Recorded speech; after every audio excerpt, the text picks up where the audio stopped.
Amen, alléluia. Nous voici pour le culte de clôture de notre voyage à l'église de Cagnocha. C'est notre fief, l'église qui est en rénovation, comme vous pouvez le voir. C'est un accueil magnifique sous les fleurs et la foule était présente puisque l'église était complètement pleine. Vraiment, c'était merveilleux. Ici, c'est le révérend pasteur Samuel Ndikumana qui fait l'introduction et le programme du culte avec l'accueil des pasteurs et des invités. Je n'ai pas mis toutes les photos parce qu'il y en avait vraiment beaucoup aussi.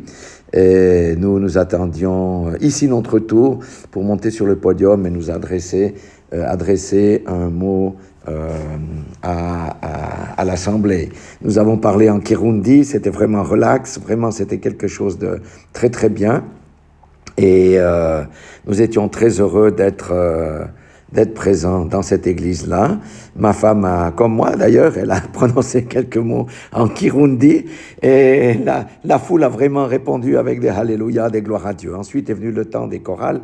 Ici, vous voyez la petite avec le micro, la chorale des jeunes qui a chanté en français. C'était juste un moment très, très onctionné et très, très précieux.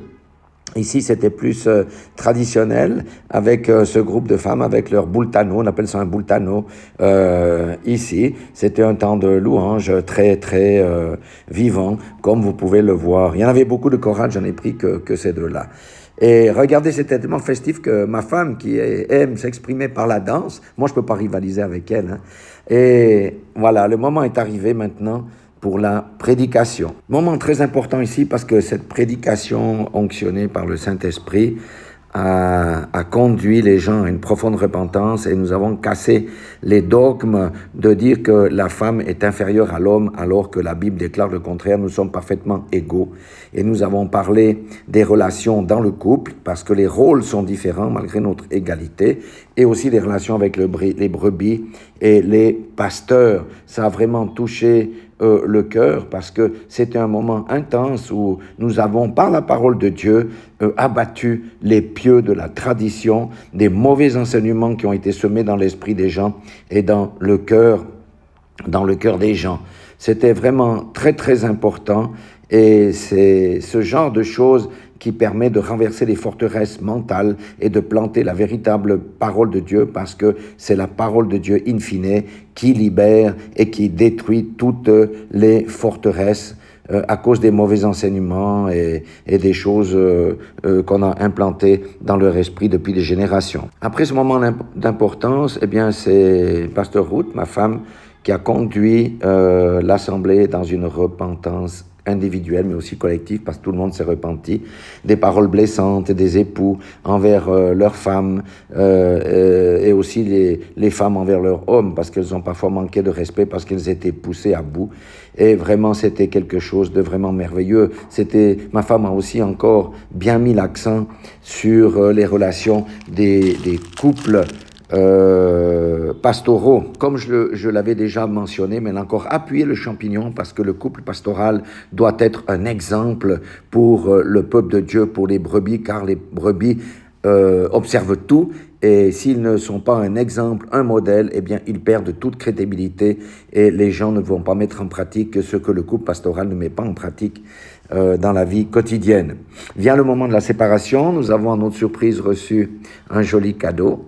À l'intérieur de ce réceptacle, on va dire, de l'art burundais, se cachait un pagne pour ma femme et pour moi. Nous voulons aussi remercier encore Rachel, les servantes de Dieu Rachel et Marie-Josée, qui ont fait le voyage depuis le Cameroun et la Suisse pour venir véritablement nous soutenir durant la convention. Et là, nous terminons vraiment en beauté, dans la paix, dans la joie et dans l'amour. C'était vraiment un moment très privilégié, merveilleux, auquel nous avons pu participer, où on peut dire qu'on avait une communion vraiment très intense avec les assemblées qui étaient venues en masse remplir cette magnifique et nouvelle église. Encore un petit clin d'œil ici, vous voyez, le petit là, qui n'a pas hésité à se lever pour venir nous observer. C'était vraiment merveilleux. Ici, nous avons la clôture avec le révérend pasteur Samuel Ndikumana qui nous a adressé vraiment des remerciements, tellement il était véritablement content d'avoir pu travailler avec nous. Du reste, nous travaillons avec lui et c'est 18 églises parce qu'il nous considère comme comme ses parents spirituels et nous-mêmes comme nous le considérons comme notre fils spirituel. Et c'est là le bonheur parce que c'est là que le Seigneur nous a donné notre champ de mission. Et vraiment, c'était un culte absolument merveilleux et nous rendons grâce à Dieu qui est l'ordonnateur de toutes ces choses et c'est par son Saint-Esprit que les transformations ont commencé dans les cœurs et que ces forteresses mentales ont été détruites. Mais maintenant, c'est la base qui a été posée et il s'agira maintenant de monter les murs pour que l'Église grandisse et notamment les jeunes qui sont l'armée de demain, l'armée de Gédéon de demain. Je n'avais pas de photo à mentionner ici, mais nous avons prié pour les malades, fait l'onction d'huile, il y en avait vraiment beaucoup, et nous avons oint tous les jeunes de la nouvelle armée de Gédéon, et nous savons que les semences qui ont été plantées vont porter du fruit, et que les dons de l'Esprit vont se manifester, et nous goûterons les fruits de tout ce qui a été fait véritablement lors de notre voyage ici. Voilà, que le Seigneur vous bénisse et rendez gloire à Dieu parce que c'est Dieu qui fait tout et sans son Saint-Esprit, on ne peut rien faire du tout. Nous vous aimons et gloire à Dieu.